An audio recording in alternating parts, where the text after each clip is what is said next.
All right, everyone. Welcome back to another special episode of Harsh Talks Hockey podcast. It is now officially June, which means we are in final season, and we have first-time guest of the show, Brody Dymond, on the show. How are you doing? I'm great, man. Thanks for inviting me. Great to be Yeah, here. Looking forward to yeah, talking some hockey. yeah, for sure, for sure.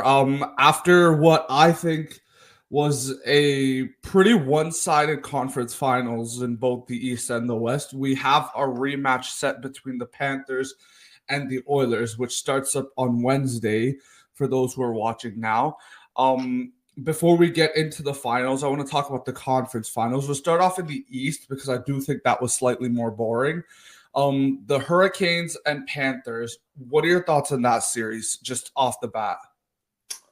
Well, I'm still trying to figure out, to be honest, if Florida's just that good or Carolina's just had a cakewalk to that Yeah. round. Honestly, I was pulling for Washington to be there. I think that would have been more exciting, but I don't know. I'm not sure I like Carolina's brand of hockey, especially considering they were up 2-0 and it was the Sebastian Aho show, and then they let Florida smell blood, and when those cats smell blood, it's game over. So Yeah, and once they get going, they get going. I'm more on the side that Florida's just that much better. I don't think the Hurricanes are a bad team. I think similar to Dallas out west, they get to say that they're almost there because it feels like they really are. It feels like they're just a piece or two away from it. My problem is that they don't have game breakers the way Florida does. They don't have guys that you could trust will show up in the biggest games and just absolutely have a night. Like they don't have their own answer to Kachuk, Barkov, or Bennett, and that's ultimately where the series, was won and lost. And even back in net too. There's no one in net for Carolina that can match Bobrovsky's playoff game. And I think that's where a lot of mistakes came, is the fact that you can't trust Carolina's goaltending. And the further you go into the playoffs, it becomes even more important. And without an elite goaltender, I don't really think you have much of a chance unless you are that much better up front. yeah, to go on to that for the goaltending especially. From a Carolina standpoint, when they first got Freddie from Toronto, I'm sure they were ecstatic, but this was a problem in Toronto. Even the man's been riddled by injuries his whole career, and you have to expect that it'll take a toll on him at some point. And yeah, maybe he let some bad ones in, but at the same time, it's just he was coming off an injury too, and it was just yeah. Yeah, and I think one of the things that you kind of have to point out was the fact that Florida won all of the road games in this series. They did not lose a single road game. It went to 5 and they won games 1, 2, and 5 on the road. And when you are a team like Carolina who has that type of crowd, and I think Carolina is one of the best playoff crowds in the league, you have to take advantage of that opportunity. You have to take advantage of last change. You have to take advantage of that atmosphere, and you need to be able to use that to your advantage. The fact that they couldn't win a single game at home is embarrassing, I think, but it also kind of just shows how Florida, whether they're at home or on the road, and they did this against Tampa, they did this against Toronto, they play really good playoff hockey on the road, and they know how to play a great road game. Was it Game 3 in Sunrise that Kochetkov got the nod? I believe it was. I don't love that out of Brindamore.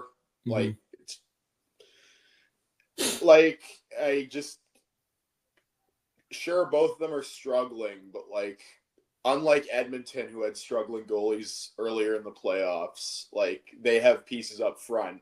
So that's the difference between them and Carolina. But yeah, I just don't love the idea of throwing Kochetkov into the Flames on the road, especially. That's just when you're down 2-0, you got to go with your main guy to get you a win.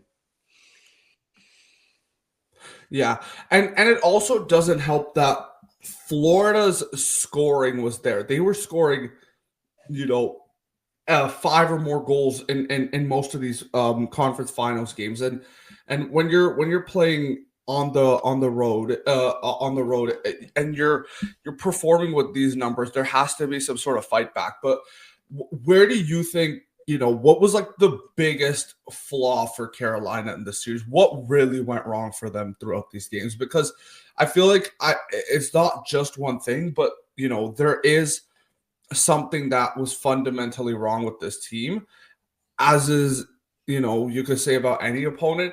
But what was Carolina not able to do against Florida? Well, I will be honest, the only game of theirs that I actually found really good, aside from game 4 when they played a really complete game, the only other time I was genuinely impressed by them was the first 30 minutes of game 5, because they were skating well, they were completing those passes, they were getting good chances, but like I just didn't see that fight. Like, unless your name was Sebastian Aho or Seth Jarvis, no one wanted to basically take the reins and do something when it mattered. Well, maybe yeah. Maybe And I think there's more leniency for them than Toronto, for example, because these guys aren't making half the cap. Like they're going, but and it's Carolina. It's not the same market. Yeah. I think one of the important things to point out was the fact that, we talk about how deep Carolina is, but the depth scoring was all in Florida. They had, I believe, 10 players with 10 or more points in these playoffs so far. And with that third line of Lusterinen, Lindell, and Marchand, I don't really think there has been a better third line in the East, at least so far, let alone the playoffs, that has been able to step up and be as crucial as they have been. You take the Panthers team from last year, it was that line with Tarasenko rather than Marchand, and Marchand's a significantly better two-way player, not to mention that he is having a resurgence in his career. So I think that for a team that is meant to have such, depth, Carolina was relying on mainly the performances of guys like Aho and Jarvis. Svechnikov wasn't really seen as much. Teravainen wasn't really seen as much. Like, the rest of the team didn't really show up. I know Jacob Slavin had his big coming out party during Four Nations, and he is a phenomenal defenseman. But once again, outside of Jarvis and outside of Aho, I don't really know who else really came up big time for this Panther or for this Hurricanes team. It all seemed very one-sided, aside from 90 minutes of play, and that's game 4 and the first half of game 5. That's just where I stand, because the second Florida got those 2 quick ones in game 5, I knew there was no way that Carolina was going to find a response to that. And Bobrovsky gets better seemingly as the playoffs have gone on.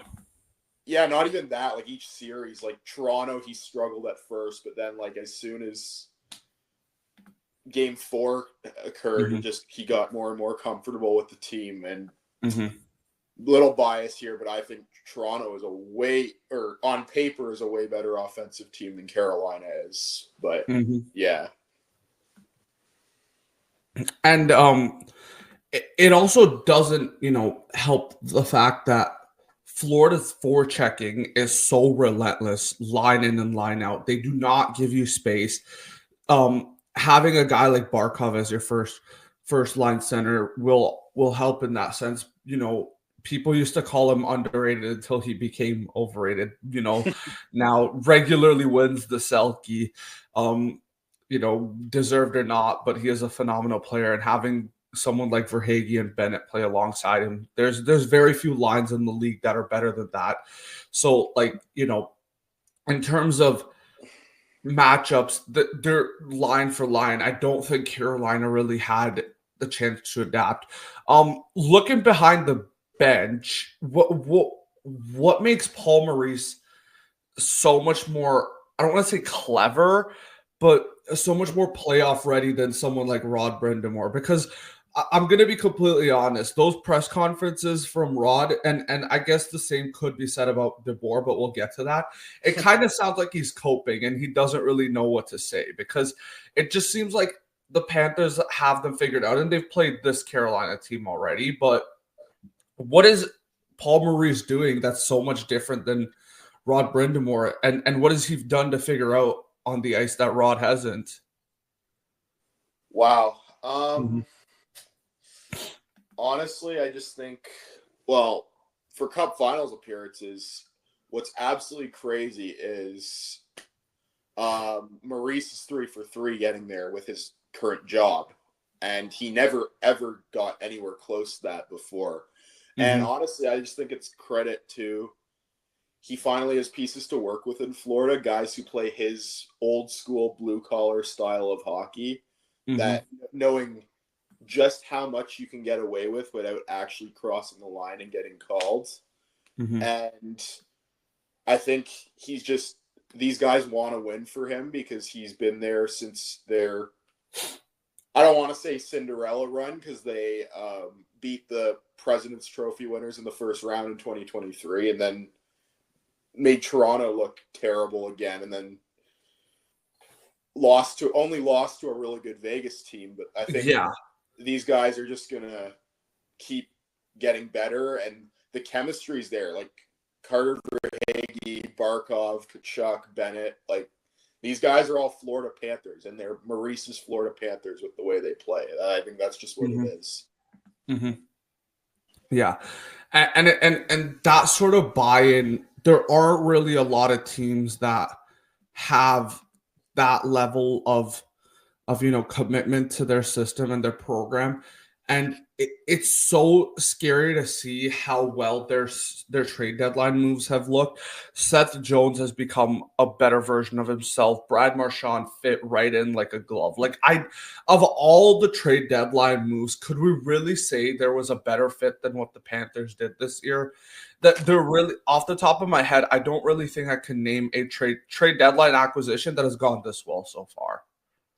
Brad Marchand, like, honestly, he's literally like a spitting image of Sam Bennett, Matthew Tkachuk, gets under people's skin, but like, unlike others, like how we used to have enforcers back in the day, like these guys actually have the skill to back it up. They'll score some gritty goals, they'll make some nice passes, and just do the little things in between that we might not even see on the broadcast. Just fire up the guys. Yeah. And if they win the cup this year, I think there's going to be a discussion that Brad Marchand was the best mid-season acquisition this year, for sure. Absolutely. Before we move on to the West, any final thoughts about,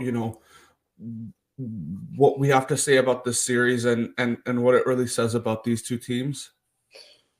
Well, I can't say I'm surprised about the outcome, but on a mental standpoint for the Hurricanes, I'm sure they were happy to.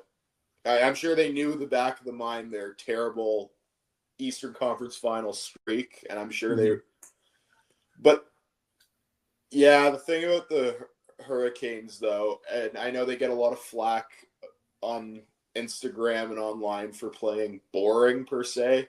I don't think that's Brind'Amour's style. I think it's just a lack of offensive spark, and the front office. Yeah, and they're missing, that sort of uber echelon of like offensive talent. There's such a balanced team, looking back, and it might not, we will never know how big of a difference it would have made. But imagine they had hung on to Mikko Rantanen. Like, I know, yeah. Like, the difference that could have made would have been significant, and what's done is done. But if I'm Carolina, you have to find a way to, because on the core of it and on the base of it, this isn't really a bad team. They made it to the conference finals. They are a team that you could lock in as a Final Four team pretty consistently. Part of it has to do with the fact that the Metro isn't as strong as it once was, and the East runs through the Atlantic now.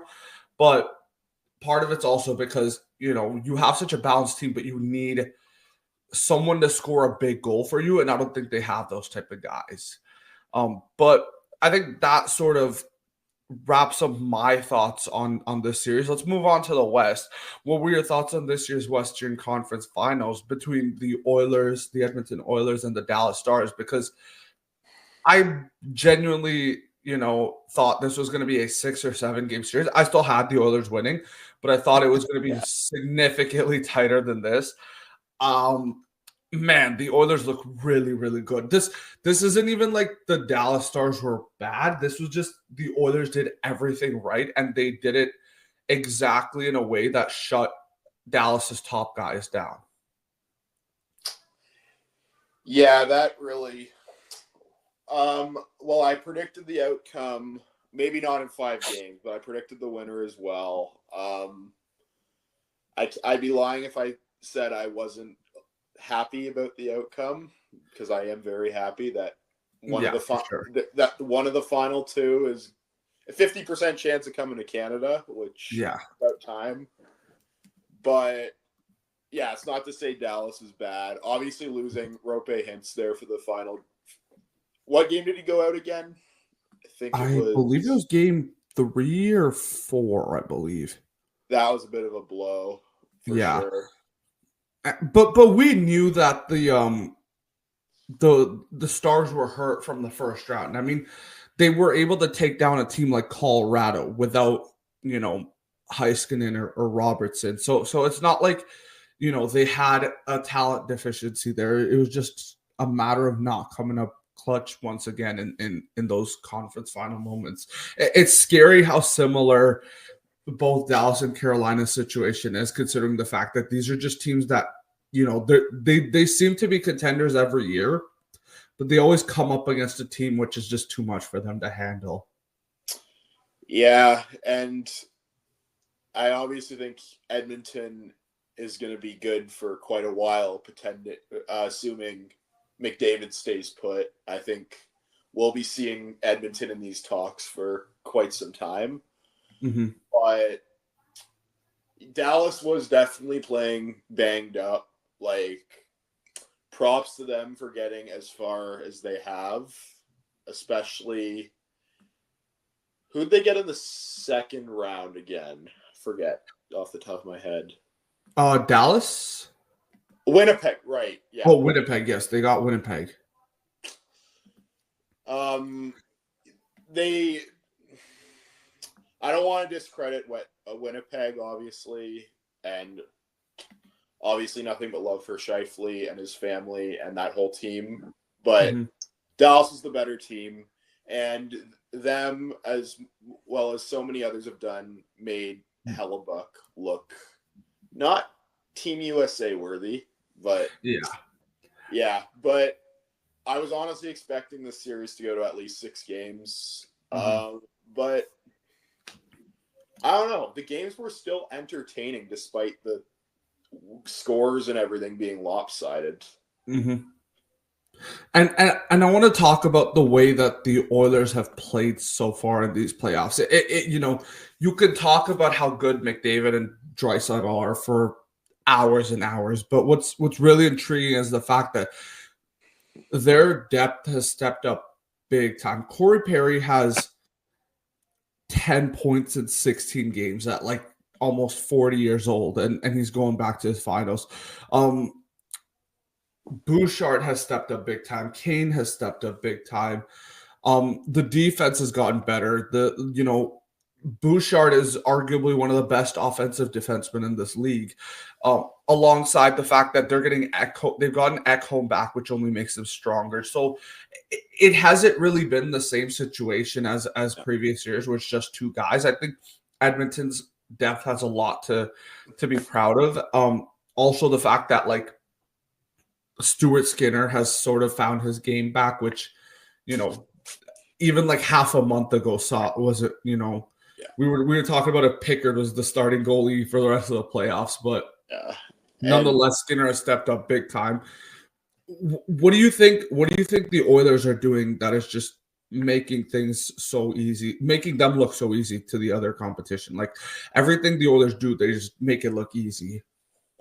Well, the Oilers, going into the playoffs, I personally didn't even have them getting past the Kings because the goaltending I always thought was going to be shaky, and obviously every team has a tendency of going through some cup final hangover, doesn't get back there the next year, falls short. But I think, yeah, as you said, obviously losing Zach Hyman's a big blow, but I've been nothing but impressed with Perry's promotion to the top line alongside McDavid and Nugent Hopkins. That's actually insane. And personally, I think Dallas is such a well-rounded team, including their goalie. Like Jake Ottinger, we'll talk about him later, obviously. But I'm very impressed by their ability to stop guys like Mikko Rantanen, and especially Mikko Rantanen, given his hot hand coming into the series. And whoever's drawing up those plays, I better have the most job security in the league next year, because this team the defense just got so good in like a 1 year span. It's actually really amazing to watch, just them finally come together, because they've come so close to these finals for many years, and then they're finally over the hump. And I'm not sure. I just feel like they've gotten more well-rounded as a whole, to be honest. Yeah. And I think what was, so dangerous about the Stars was the fact that we talked about how deep their offense was and how they might have the most loaded offense in the league. But it just seemed like the only players that really showed up for them, especially in the conference finals, it just looked like it was Jason Robertson, really, because he had a couple of big goals here and there. He had a couple of consistent points, even though he came into the series a little later. What made things frustrating was the fact that you were getting, not only resurgence performances from guys like Kasperi Kapanen, who looked like they were out of the league, but also older guys. Like, who would have thought John Klingberg was going to be on this team, even a year ago after everything he had been through, and for him to come back and look this good, it's impressive. And their buy-in has been great, and they've gotten so much better defensively, and that's what makes this team so impressive, is the fact that they have gotten so much better defensively. It just kind of shows that this Oilers team isn't just like a two-dimensional one-way team that just scores high-end goals all the time. They can do a lot of other things and play a really sound two-way game.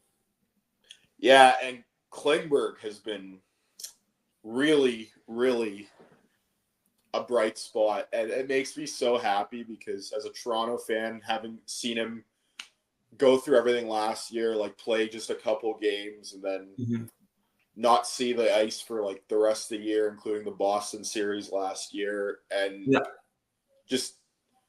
I thought it was it for him. But the fact that they signed him a bit into the season, didn't they? Or I don't think he was off season. I believe so, yeah. And then he just establishes himself, makes the playoff roster. And I know he got a goal in what was considered garbage time in one of the games, but that's still so morale boosting, and just a statement to Knobloch and the front office, like, I belong here. I'm here to make a difference. And just really happy to see an older guy, just including, Corey Perry's a bit of a pest, not my favorite guy at times, but just it's nice to see, as you said, the older guys still contributing. And as fun as it is to watch McDavid and Draisaitl light the lamp and put on a show, it's so nice that McDavid has guys to pass to now, and pretty much is what I'm trying to say. And absolutely, yeah. That sort of, I think covers a lot of what we were talking about. Let's get into the big one now. With the conference finals out of the way, we'll have a chance to discuss what went wrong with Dallas and Carolina in the offseason episodes, but for now, the stars of the show are the Oilers and the Panthers. So I want to know off the bat, what are your expectations for this very anticipated finals rematch? What are we expecting to see? What are the vibes basically going into the series? Well, you really can't bet against the defending champs. Mm-hmm. But the way the Oilers have played, I feel like there's going to be a lot of fight out of them. And the fact that the majority of the games are in what I think has been the best playoff building of the playoffs so far. Yes. It's going to be pretty exciting. Yeah. Hopefully the crowd can rattle Bobrovsky a little bit, but he's proven he's a force to be reckoned with. So we'll see. It helps that for this series that both teams have seemingly gotten better. Like Florida looks better than they were last year, and the Oilers look better than they were last year.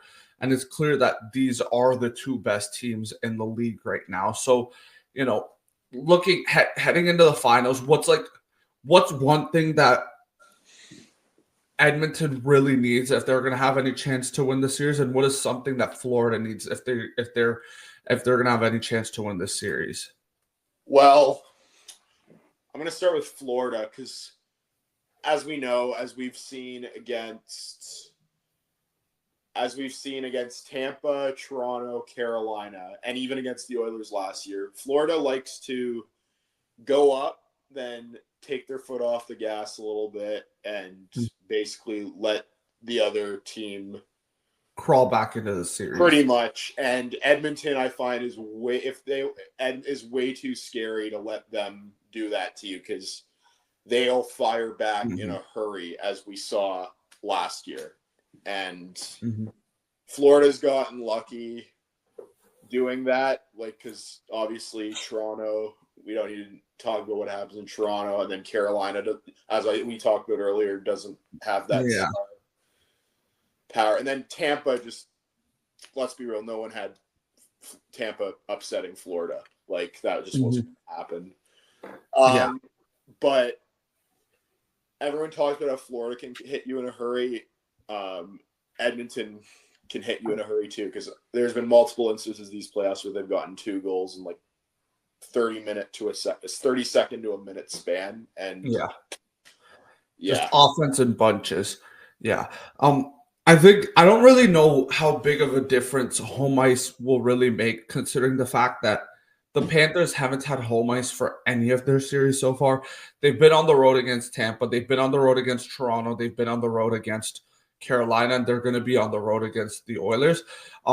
I think that Florida being as good of a road team might make home ice advantage not as much of an advantage. I see that happening. But Skinner looked really good in the Dallas series, and if he didn't have his little implosion in game 1, I can't believe Edmonton would actually swept that series. But I just don't know what the difference between an offensively driven team like Dallas and a team whose offense is on paper less scary. I just don't understand what the difference. I think it's just the way they get goals, personally. And this will be sort of an interesting contrast, considering the fact that the Oilers have been playing really good defensive hockey. How are they going to show up how are they going to adapt because of how good that Florida forecheck is and how they're going to go line after line? And I want to see what the pairings are and the matchups are.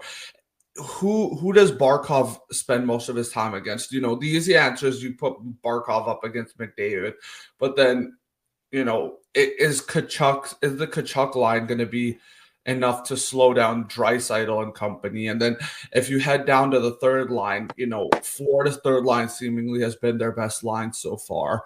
for sure. What is the Oilers' answer to that? So looking, line to line, where do you really see, the big conflict points in this series so far?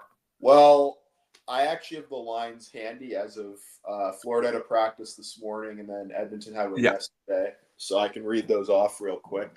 Yeah, just on my phone here. In the meantime, I think another thing Florida really should keep an eye on is they need that Oiler power play is so good. They have to stay out of the box this series. Yeah, absolutely. Yeah. Okay, so as of this morning, Rodriguez, Barkov, and Reinhart on the first line, followed by Verhaeghe, Bennett, Tkachuk. Good. They kept the Listerainen, Lundell, Marchand the same, and then Boqvist, Nosek, and Gadjevich. Yeah. And then Samoskevich and Sturm, and then on defense, Forsling, Ekblad, Mikola Jones, Schmidt, Kulikov, Magna, Balinskis. Yeah. And then obviously Bobrovsky. Yeah. And then do you have the lines for the Oilers pulled up or? I do. This was as of yesterday. I believe yesterday or today. They had a practice yesterday. Yeah. So Nuge, McDavid, and then they're keeping it the same as like post Hyman. So Perry's on the first. Yeah.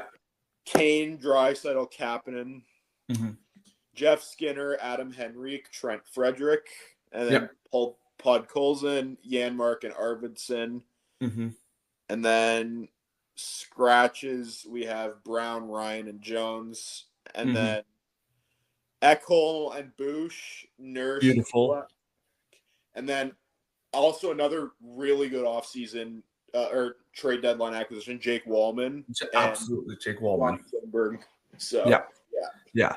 And it'll be really interesting to see, especially with the Oilers having home ice advantage, how they try to match their lines up. That's something that I want to keep an eye out throughout this series. Is what are they going to be doing to, match that Florida top six? Who does McDavid go out against? Who does the Draisaitl line go out against? Who do you really want guys like Evander Kane targeting? Let's get into the physicality, because I do think that's an underrated part of this series. We have some, really, how do I say it, shit disturbers in this series. You got Kane and Perry on one side. You got Bennett and Marchand on one side. In terms of physicality, do you think this series has the capabilities of becoming really messy really quickly? Because I could see Bennett trying to take a run at one of the Oilers' top guys, and the series just goes out of hand from there. Well, yeah, because Bennett's been doing that for quite some time. There's it's gonna be definitely a discussion that has to be had because the same thing he did to Stolar is the same type of play we saw him doing that to Freddie Anderson. So we'll see if he tries doing that to Skinner. And if he does, there's going to be a discussion that has to be had. But at the same time, Edmonton does have what we call scumbags as well, like Evander and Corey Perry. And these guys are eager, man. They were both on the team last year. There's still some animosity there, and Corey Perry's been snake bitten in the last few years. 5 finals in 6 years is incredible, and the fact that he hasn't been able to win one yet it must be catching up to him slowly. Habs, Lightning, like, oh my God, he's lost so many. It's so sad, but yeah. The one really interesting thing in this series is going to be goaltending. When you're looking at, Skinner versus Bobrovsky, obviously on paper, Bobrovsky's the more seasoned veteran, better goalie in this, better playoff performer. He's got his cup last year. We all know how much of a resurgence his career has had. where do you look at the goaltending matchup? Because I do think that Skinner can hold his own, even though Bobrovsky's the far better goalie on paper. But where do you see the goaltending matchup being in this series?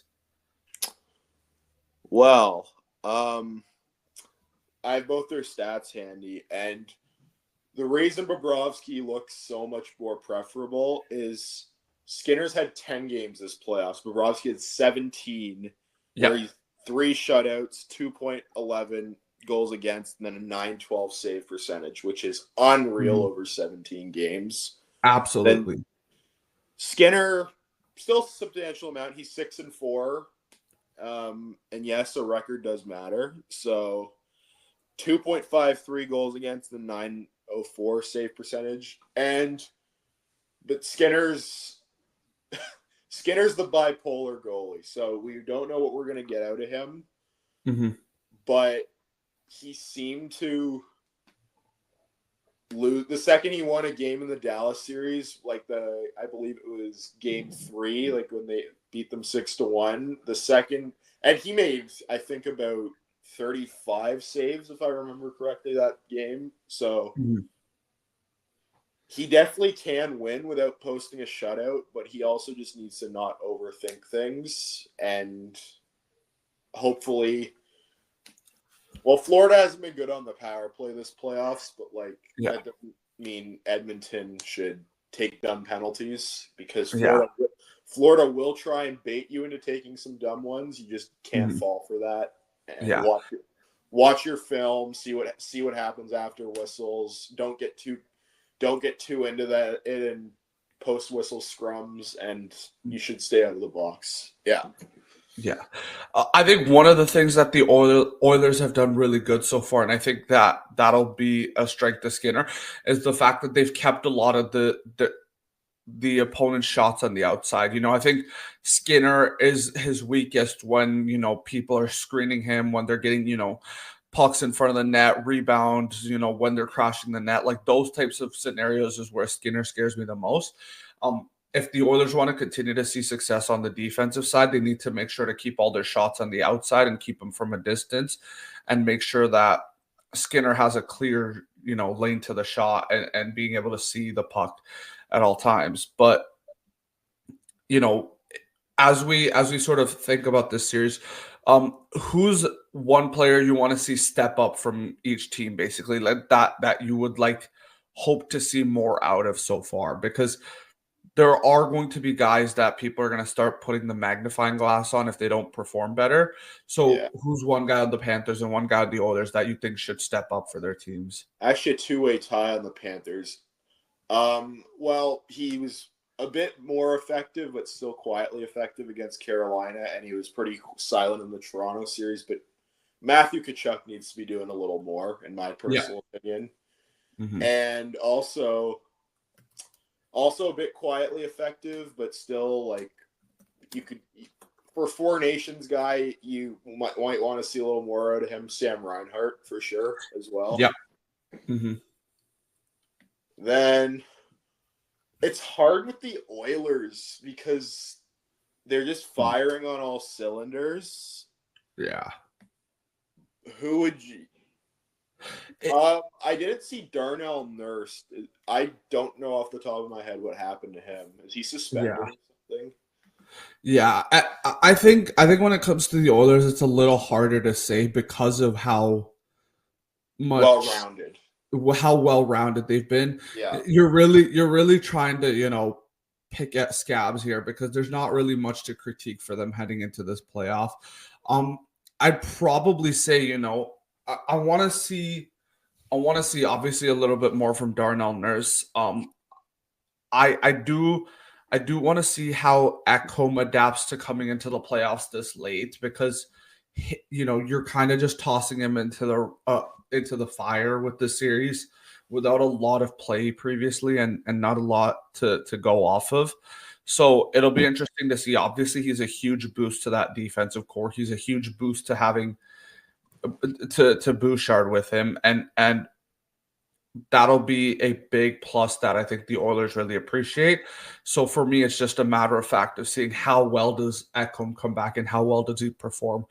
The loss of Zach Hyman is really big, and I think I think, when you're a player of that caliber, when you play alongside those guys so regularly, that is a, you know, offensive star that you're gonna miss. How significant do you think the loss of Hyman really is? Does that really play that big of a role into how the series is gonna go, or is this something that the Oilers can overcome? Because I'm sort of split between, the Oilers are going to miss him, obviously, but I still think that without him, they're still as good of a team as they are. Well, yeah, they can't discredit them. Since Mhm. they went down 2-0 to LA, they've been 12-2 since. So you can't. Yeah, That's not a one-person show. That's a team effort right there. yeah, And also, they polished off Dallas without Hyman, which was refreshing to see. But hmm they've had a few days between the last series and this series. They're going to find a way to adapt, and obviously, there will be a little bit of impact losing your top line forward. Like that's always going to leave a bit of a hmm mark, but hmm it'll be interesting to see how it all plays out because Perry's really stepped it up in his place. So yeah, and yeah, and he's when you're playing alongside McDavid, there's not much that can go wrong because of how he amazing can he is. find you in insane places. Like Yeah, and, it's and you could kind of just throw the puck anywhere and you'll know he'll be there to have it. Um, now that we've sort of discussed it, it's prediction time. Where do you see this series going? What are what are your predictions and how many games? Who wins the Conn Smythe? How does the series play out? well, I'm gonna say it from the Oilers bandwagon here. I'll be very satisfied if they can go back to Sunrise tied up at 1. That would Yeah. be great. And I think Edmonton has to steal one in Sunrise, or Yeah. Florida will have the momentum to win it back in Edmonton in Game 5. Mhm. But I personally think it'll go to Game 7. Yeah. And Once again. I think it's going to be one team loses in heartbreaking fashion because these are Mhm. both damn good clubs and Yeah. both here for a reason. If you watch their regular season and their path to get here, like they both weren't anywhere close to the President's Trophy this year in the standings, but Mhm. They made the right moves. They put together the battled right adversity. rosters and they played the Yeah, right way in the playoffs. and So that's in all the that matters. 7-game series, give me a Conn Smythe winner from each team. Well, for Florida, I think it's either going to be Verhaeghe or Barkov, personally. Mm-hmm. Mm-hmm. And then Edmonton, McDavid again, Yeah. personally. I think when it comes to Edmonton, it's pretty clear. I think they win this series, it'll Yeah. be because of how good McDavid was, and if they lose this series, it's not to take away from McDavid, but it'll be him having a little bit less of an impact in the series. So I think it's pretty definitive. I could see Draisaitl maybe taking a swing at it.